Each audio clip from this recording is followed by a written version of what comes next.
Hi, everybody. New Jersey Forensic Accountant here, Robert Bonavito. Today, we're going to talk about understanding the United States tax system in 7 minutes or less, which is a pretty interesting task. And remember, guys, if you do like this video, please smash that like button. Leave any comments below. We'll get back to you. This video I'm going to do, it has been considered impossible. Okay? Explain the system in 7 minutes or less. I will discuss the following: sources of U.S. federal government taxes, who pays individual income taxes, what are the taxes used for, what is the budget deficit, what is the total U.S. debt, and how does the United States make budgets. First, let's start off with what revenue the government receives and where do they receive it from. This is a list of through June 30th. It's only for 6 months, and they received about $2.9 trillion. Most of it came from federal income taxes. The second most was from Social Security, Medicare taxes, corporate taxes, and some other stuff, and excise taxes. This is that funny tax that no one really understands. Excise taxes, the taxes you pay when you buy cigarettes or alcohol, that kind of stuff, and also tobacco, and the phone charges and things like that. So you can see here that 1.5 trillion of this is in individual income taxes. So let's talk about who pays those taxes, since it's the largest part of the budget. Now, this shows that the U.S. tax system is highly progressive, which means the more money you make, the more you pay. The less money you make, in fact, you don't pay anything if you make under a certain amount. You get money back. You can see this right here. Now, for example, the top quintile, the top 20%, pay 30% of the taxes. The next 20% pays 15, and then the 2%. You can see, like, there's not much paid here. In fact, you look here, you say, how does someone pay negative 127%? Well, if you're in the bottom earners in the United States, you don't really pay taxes. In fact, money is given to you from the upper. It's transferred from these people to the lower income people. And what that mainly is it's food assistance, it's housing credits, it's earned income credit. So these people get thousands of dollars to help them, survive if they're lower income. So this is the truth about the tax system in the United States, and this is put out by the Tax Foundation. Now, if we look at, what they pay based on their income. Now, naturally, the top 1% earn most of the income, because this is people like Bill Gates and, the inventor, the ones who started Apple and stuff like that, and Alphabet. Now, if you look at these 1% earners, they earn 58% of the income, pay 21% of the taxes, more than any other group here.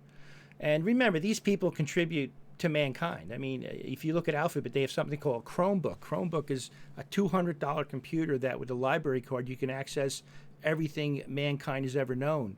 You can do word processing. Everything on that is free, basically. You can go to college for free on there. So, these men, men and women earn a lot of money, but I think they've earned it, okay? And this is an incentive to get to the top 1%. And then if you look at, the top 5 to 1%, they earn 20, they pay 15.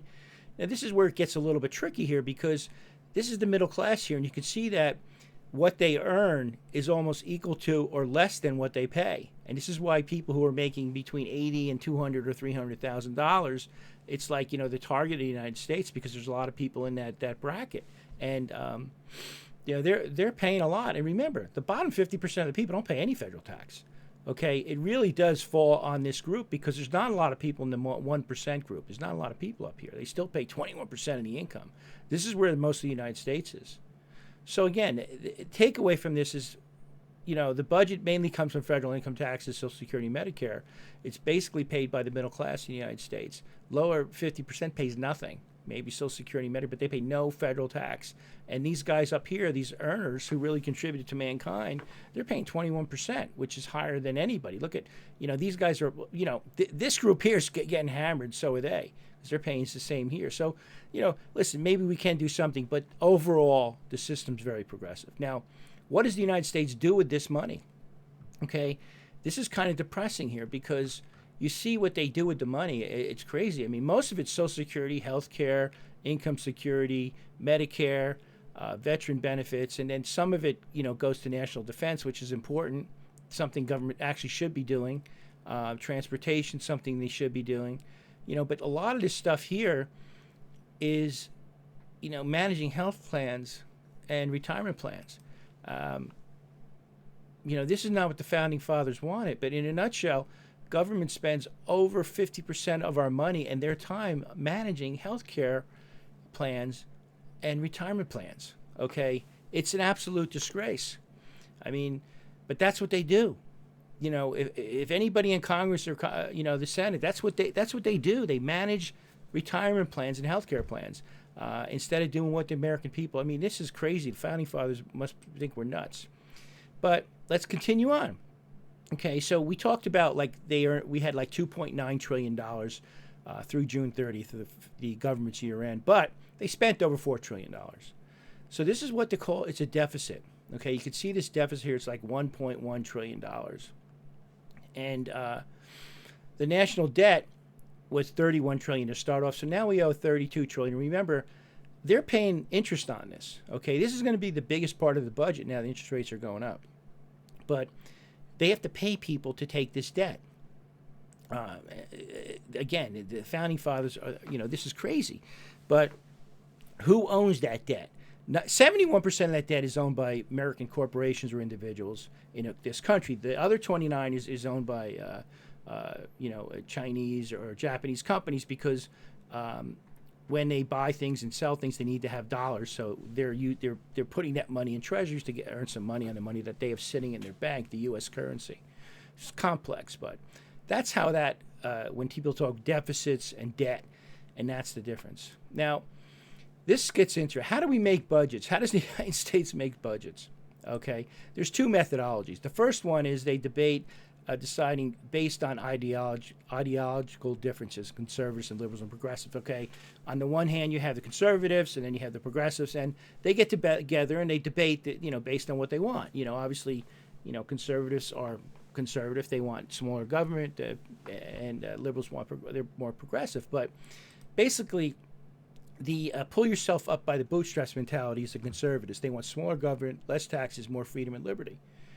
Okay. They believe that government has a couple things to provide to people, and once we provide safe from foreign threats and a court system and a police force, that people can then take care of themselves, which is how this country has been run for 200-300 years. So the nanny state, which is the liberals, progressive, they want bigger government, more taxes, less freedom and liberty. Okay, basically, you're going to have a government bureaucrat telling you how to run your family. Okay, they're going to, you want health care, you want a monthly check, you want free food, you want these checks coming in, and so that's the big difference here between these two. The other philosophical difference is that progressives think that government has to make you happy, but the conservatives are like, we'll give you the tools and you make yourself happy. And that's the big problem with some of the progressives. But anyway, they debate these two, and they build a budget on it. And obviously the budget is a complete mess, as we just went through. And most of the money is spent on ridiculous things. But the other method is what's called modern monetary theory. Okay, MMT is huge. Everybody likes to talk about it. But this is really what that is. Okay, it basically says that since we are a conservative, we are a sovereign currency issuer, we can issue as much money as we want. Money should be no problem. Okay, let Congress spend as much money as they want. That's MMT. Okay, Congress has the wisdom to choose policies and projects that are efficiently run and produce more benefits than they cost. So if that's true, they can build hospital roads efficiently, and they know what the American people want. Just keep on giving them money. And they're wise enough to realize when spending is about to cause inflation, and they will be able to reduce the spending prior to become an issue. Now, if you believe that Congress has these capabilities, I feel sorry for you. But this is what MMT is about. Now, what I say is, Diet Coke drinking bureaucrats should not be given toys they cannot comprehend. To give them unlimited spending is crazy. Anyway, so listen, we just covered this. Not quite 7 minutes, but pretty close. So if you guys like this or have any comments, leave them below. Me or one of my associates will get back to you. Thanks a lot. Bye.